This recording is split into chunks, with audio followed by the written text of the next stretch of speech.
And those of you who are familiar with these meetings, after that, we usually have Charles give us our final battle cry and leaving here. But many of you are familiar with our Libre initiative, which is an outreach to Hispanic and Latino voters. So our Libre initiative in just a few short years has been a very effective outreach to voters across the United States. And you'll been inspired by many of their stories. You've seen the stories of Daniel Lawrence's family coming to the United States, also Rachel Campos Duffy over here and her father.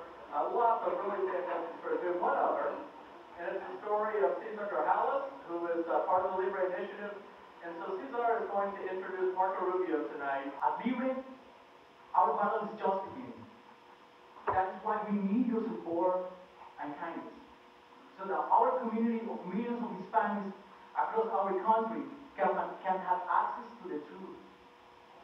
We cannot continue to allow the policies of government harm people's lives, especially the less fortunate in our society. The current administration believes in a centralized one-size-fits-all form of government.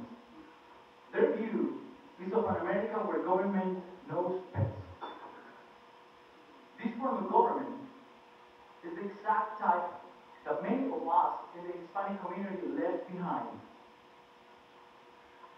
We all have come too far to settle for that. Ronald Reagan once said, if we lose freedom here, there is no place to escape to. This is the last stand on earth.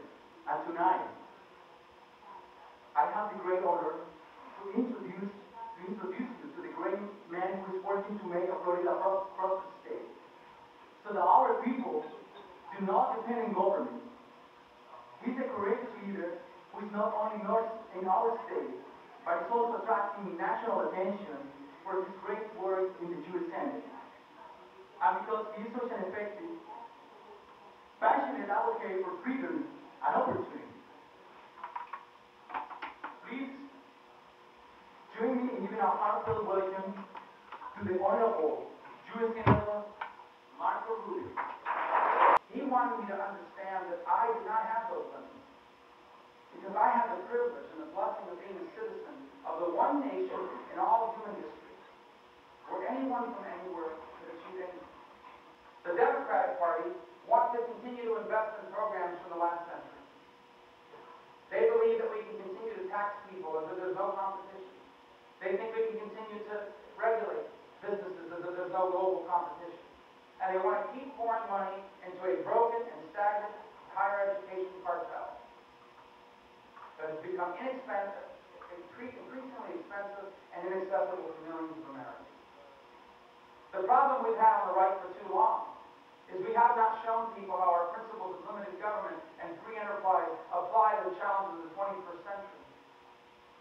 And so I'm so proud to endorse candidates like Cory Gardner and Joni Ernst and Tom Cotton, is because they fully understand the need that our country has for this sort of agenda. Where an innovative new car service called Uber cannot operate in Miami-Dade County because government does not allow it. Because that government has become influenced by an established industry that doesn't want the competition. The second point I made to you was about the need for higher education. We have a completely outdated 19th century higher education system, badly in need of reform. For the life of me, I do not understand why are we not graduating more kids from high school ready to go to work? Why aren't we graduating more plumbers and electricians and airplane mechanics? There's all sorts of ways to learn in the 21st century. Massive online courses, community colleges. You should be able to get credit for life experience and work experience. You should be able to package all of these things into the equivalent of a degree, but we can't. Because only accredited colleges can give degrees. And guess who accredits the accredited colleges? The accredited colleges, who don't want any competition from anyone else. If we do not address this, we are going to leave millions of people stuck and behind in this country. Here's my last point that I will make to you. We have to reinvigorate values in family life in America. This idea that somehow the social well-being of your people can be separated from their economic well-being is simply not true. This is not the part where I tell people how to live their lives or what they need to believe or what church they need to go to. This is the part where I tell you that I know for a fact, and so do you, that perhaps the leaders leading cause of poverty in America today is the breakdown of communities and American families, and that we need to empower families like never before. We have a tax code that punishes family life. We have safety net programs in America that punish people and keep them from getting married. We need to empower parents. Parents should be able to send their kids to any school of their choice. And this is especially true for poor families. My last point is we need to help families with the cost of living. And that means health care, an alternative to this disaster. I'm not going to spend a lot of time preaching to this choir about Obamacare. But let me tell you one more area that no one talks about, the cost of energy. You tell me, Christine, I just told you about her. She lives in Florida, which means actually where she lives, her utility is very coal dependent. I promise you that what this president just did by executive order is going to raise her electric bill. She is already struggling to provide for her family. She is already struggling with the cost of health care and child care and gasoline and health insurance and transportation. And on top of that, you're going to raise her utility rates? Now, I want to, after that great talk, and thank Marco for very inspiring story, very uplifting story, and great message, and for all he's doing to try to preserve and enhance our free society. But I want to kind of give an overview of what we're about, of what our strategy is in my idiosyncratic mind.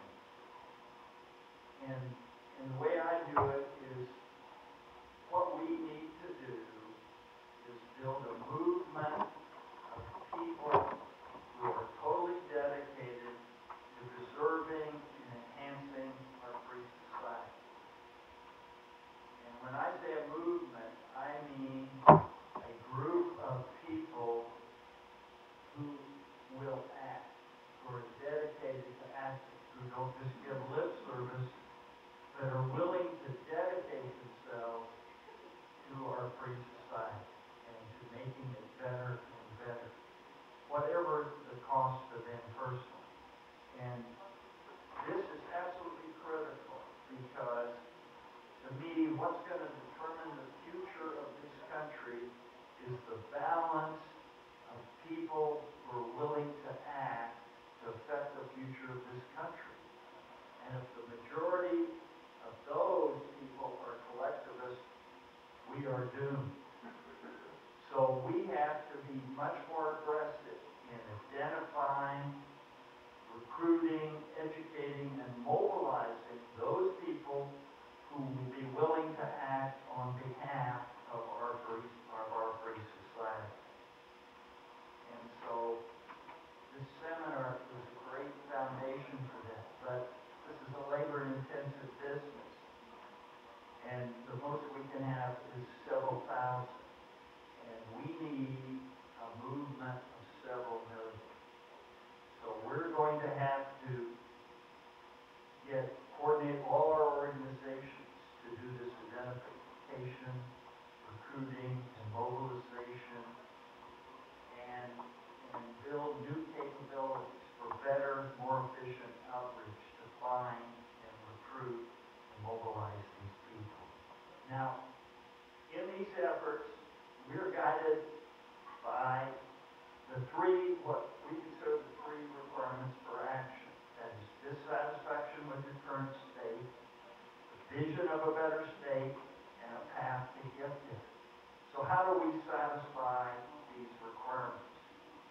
First, we encourage people to have a realistic level of dissatisfaction.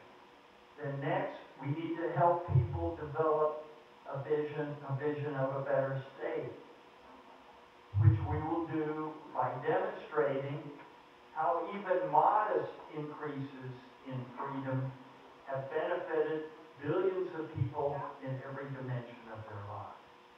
And finally, as for the path to a better state, we will help people see that as we're able to clear away these obstacles that the government has put in their path, that even the poorest among us will be able to create much better lives for themselves. under the surface makes the mainstream get so nervous. It's time for purpose, for news to serve us, not with propaganda